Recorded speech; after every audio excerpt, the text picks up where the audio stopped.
रावण पौराणिक पात्रों का सबसे बड़ा खलनायक, लेकिन एक तबका आज भी उसे अपना नायक मानता है। लेकिन हकीकत क्या है? उसका जीवन कैसा था, उसकी सोच कैसी थी? सीता हरण से लेकर अपने परिवार के साथ किए गए हर छल तक। आज के इस वीडियो में देखिए रावण के जीवन से जुड़ी कुछ अहम कहानियाँ।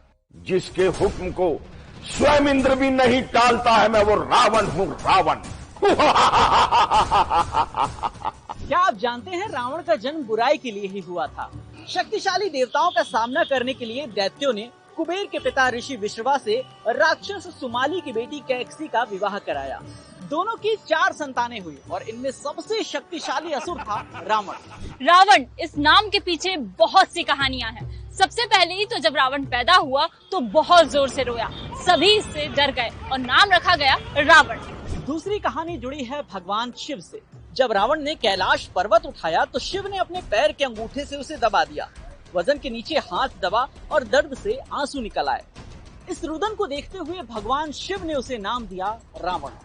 लंका और पुष्पक विमान रावण का नहीं बल्कि उसके सौतेले भाई कुबेर का था। ब्रह्मा जी से शक्ति का वरदान मिला तो रावण सबसे पहले लंका पहुंचा और कुबेर को हराकर वहां से भगा दिया। इसके बाद लंका और पुष्पक विमान दोनों पर अपना कब्जा कर लिया। जब भी रावण की बात होती है तो उसके विद्वान होने की बात सामने आती है, लेकिन उसके अहंकारी होने की बात भी किसी से छिपी नहीं है। रावण वेदों का प्रकांड विद्वान था। भगवान शिव के कहने पर उसने सभी ऋचाओं को स्वरबद्ध किया था। इतना ही नहीं, शिव को प्रसन्न करने के लिए उसने कई मंत्रों की रचना की। शिव तांडव स्त्रोत रचा। वो चिकित्सा विज्ञान और तंत्र का भी जानकार था। दशानन रावण को अक्सर इस नाम से पुकारा जाता है, लेकिन क्या आपको इसके पीछे की दिलचस्प कहानी पता है? भगवान ब्रह्मा को प्रसन्न करने के लिए रावण ने अपना सिर काटकर यज्ञ में आहुति दी। ब्रह्मा जी ने उसका सिर फिर जोड़ दिया। सिर काटने और जोड़ने का ये सिलसिला 10 बार चला। रावण की इस भक्ति से प्रसन्न होकर ब्रह्मा जी ने उसे वरदान दिया कि ये 10 सिर अब उसके पास ही रहेंगे। सीता हरण की बात आते ही ये कहा जाता है कि रावण ने उन्हें छुआ तक नहीं, लेकिन इसके पीछे की कहानी कुछ और ही है। दरअसल रावण ने अपने भतीजे नलकुबेर की पत्नी रंभा के साथ बलात्कार किया तो नलकुबेर ने रावण को शाप दिया था कि अगर वो किसी महिला को बिना उसकी सहमति के छुएगा तो उसके सिर के 100 टुकड़े हो जाएंगे। यही वजह थी कि रावण ने मां सीता को अपने महल में रखने की बजाय अशोक वाटिका में रखा।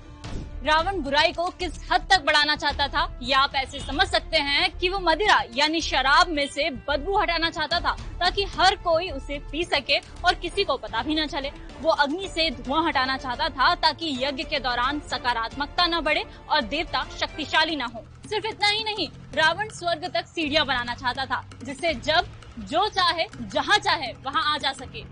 रावण के लिए खुद से बड़ी कोई चीज नहीं थी। इसका एक उदाहरण है उसकी बहन शूर्पणखा, जिसने रावण के विरुद्ध जाकर एक राक्षस से शादी की तो रावण ने धोखे से उसे मार डाला।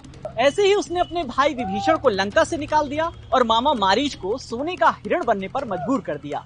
स्वर्ग नर्क का भेद मिटाकर रावण खुद भगवान बनना चाहता था।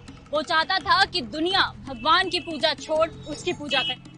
एक बार जब उसने यमपुरी में पापियों को सजा पाते देखा तो यमराज पर ही हमला कर दिया, यमपुरी पर कब्जा कर लिया।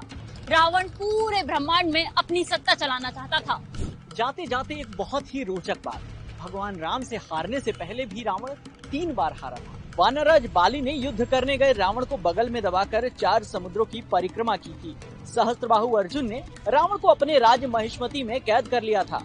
वहीं जब रावण पाताल लोक में राजा बलि से युद्ध करने गया तो वहां बच्चों ने उसे पकड़कर अस्तबल में बांध दिया था। तो ये थी तपस्या से 10 सिर पाने वाले, बुराई को बढ़ावा देने वाले, शाप के कारण खुद को सीता से दूर रखने वाले, विद्वान और अहंकारी रावण की कहानी। और भी ऐसी खबरों के लिए जुड़े रहिए दैनिक भास्कर ऐप से।